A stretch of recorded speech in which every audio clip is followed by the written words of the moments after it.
Selamat pagi, Bapak. Terima kasih sebelumnya karena telah bersedia meluangkan waktu untuk saya wawancarai.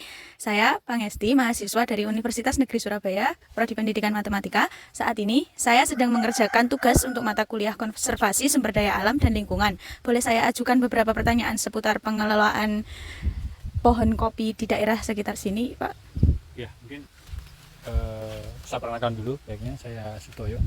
Saya ketua kelompok pecinta alam Laut Tengah dan juga bergerak dengan teman-teman tani, yaitu kelompok tani hutan yang Wonotirto, yang pada prinsipnya apa yang perlu sampaikan informasi untuk konservasi lahan dan lain-lain, kami bersedia untuk memberikan informasi sedetil-detilnya kalau memang sebatas kemampuan kami.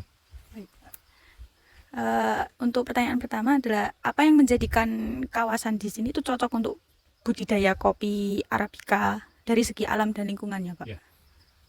Yang jelas untuk Arabica itu faktor utama adalah ketinggian NDPL ya. Jadi kalau untuk Arabica memang minimal tuh 900 mdpl. Jadi itu yang salah satu kenapa konservasi lahan yang kita gunakan untuk di lereng Lawu ini Arabica. Gitu. Lalu bagaimana kegiatan budidaya kopi Arabica di kawasan ini tuh dapat berjalan selaras dengan pelestarian hutan dan lingkungan, Mbak? Ya, kita mencoba kopi Arabica di lereng Lawu itu sebagai salah satu pohon untuk konservasi tanah kita. Bagaimanapun juga lereng Lawu merupakan daerah resapan untuk air hujan, untuk menjaga sumber mata air yang di kaki-kaki atau di lereng-lereng Lawu. Itu yang hal utama. Di samping itu juga bahwa tadi kita sampaikan bahwa Arabica itu kecenderungan dia hidup dengan bagus, tumbuh dengan bagus itu di sekitar di atas 900 mdpl, itu ya salah satu faktornya. Di samping itu kita harapkan adalah masyarakat kita menjadikan kopi sebagai salah satu tanaman untuk konservasi lahan mereka, baik mungkin di lahan pertanian mereka, kemudian juga di lahan kawasan hutan Lawu. Lalu selanjutnya, apakah dampak keberadaan kopi Arabica terhadap kondisi tanah, air, dan keanekaragaman hayati? Harapan kita sebenarnya kan rintisan, kita merintis untuk pengembangan komunitas kopi itu di tahun 2021 bersama dengan inisiasi kami untuk bentuk kelompok pecinta Lawu Tengah yang orientasinya ke kawasan, dan itu sangat kita harapkan sebagai bentuk komoditas, sebagai hasil komoditas yang mampu untuk mengupgrade ekonomi petani. Kenapa? Di sekitar kawasan hutan biasanya kalau masyarakat itu merambah hutan dan lain-lain itu karena kebutuhan ekonomi, dan kita harapkan dengan adanya kopi Arabica yang kita kembangkan di lereng Lawu itu menjadi salah satu asa masyarakat kita, petani kita untuk tumbuh perekonomian mereka dengan kopi gitu. Baik, selanjutnya adalah apa saja tantangan dalam menjaga keseimbangan antara pemanfaatan dan pelestarian sumber daya alam di tengah pengembangan kopi Arabica ini? Hambatan biasanya kita karena varietas kita yang uh, masih sedikit ya, di sini ya, karena kita baru rintisan dan lain-lain. Kemudian juga teman-teman yang belum care mengenai tujuan kita.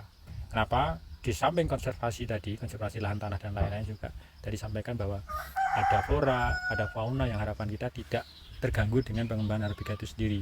Bahkan salah satu produk dari Arabica yang bagus adalah kopi luwak.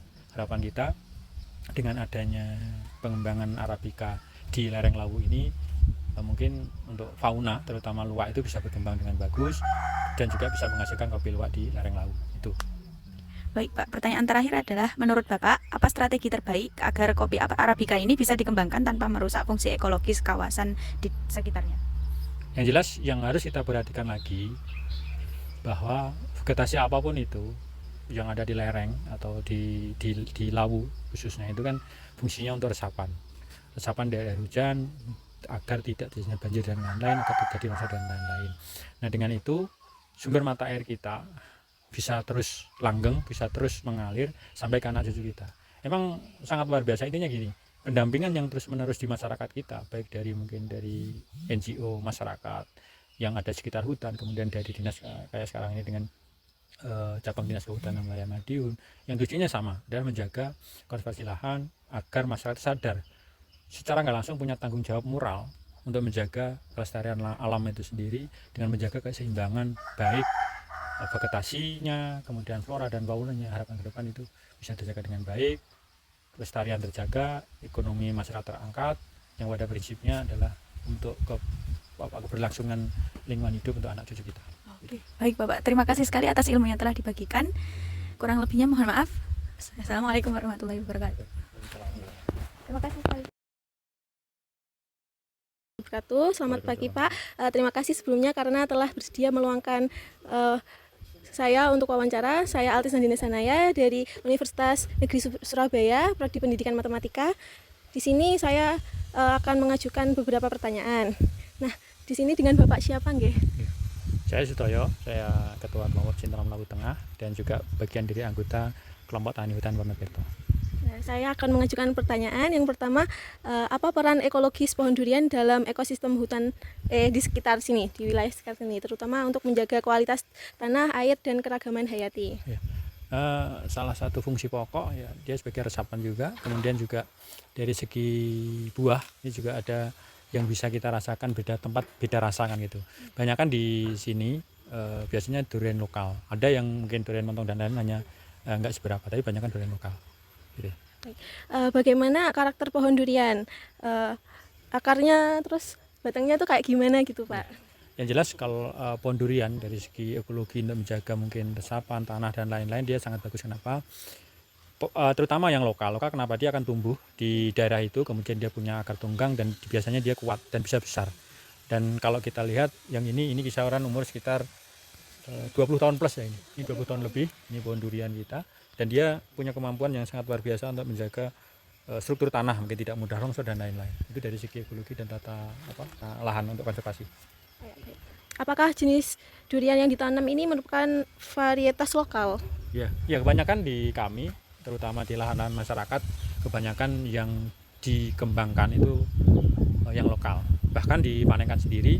Juga ada festival durian yang diinisiasi oleh pemerintah Kecamatan Panengan itu kompetisi durian-durian lokal, baik rasa kemudian juga besaran dari buah durian itu sendiri. Baik, Pak. Ini berarti pohon durian itu maksimal usianya berapa nggih Pak? Kalau maksimal mungkin bisa puluhan tahun ya, tapi minimal dia bisa berbuah itu kalau lokal tuh bisa di atas 7 tahun ke atas itu baru berbuah. Kalau yang lokal. Kalau usianya tergantung, kalau dia ada penyakit biasanya enggak, tapi kalau misalnya dipiara bisa ratusan tahun. Iya, untuk durian.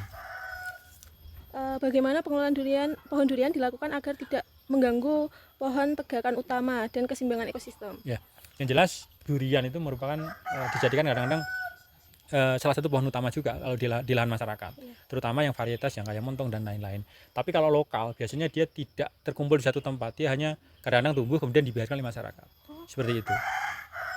Itu pengembangan dan itunya hanya seperti itu kalau di durian lokal. Misalnya seperti ini adalah tumbuh tidak ditanam oleh masyarakat sendiri, dia tumbuh dengan sendirinya.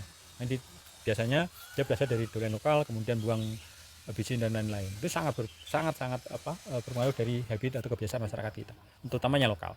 Baik. Apakah durian ini bisa meningkatkan ekonomi bagi warga sekitar? Ya, gitu? Itu salah satu motivasi dari festival durian Naknan.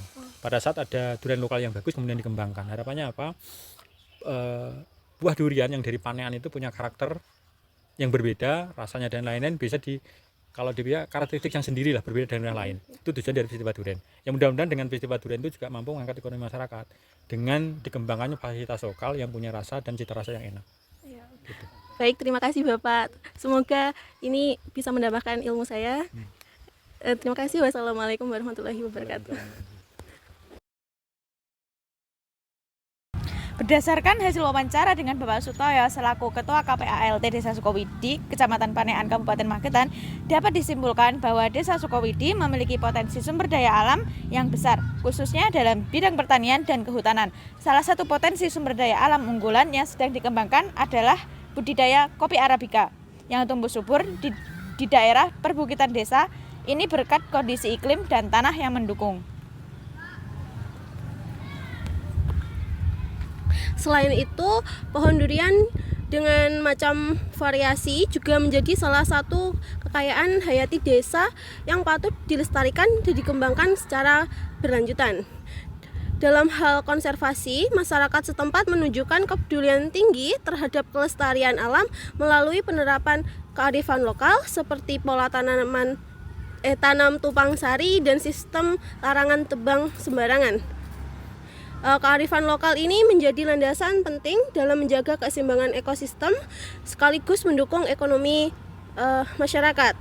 Bapak Sutoyo menegaskan bahwa sinergi antara pelestarian alam dan pemanfaatan sumber daya secara bijak merupakan kunci utama dalam menjaga keberlanjutan lingkungan di Desa Sukawidi.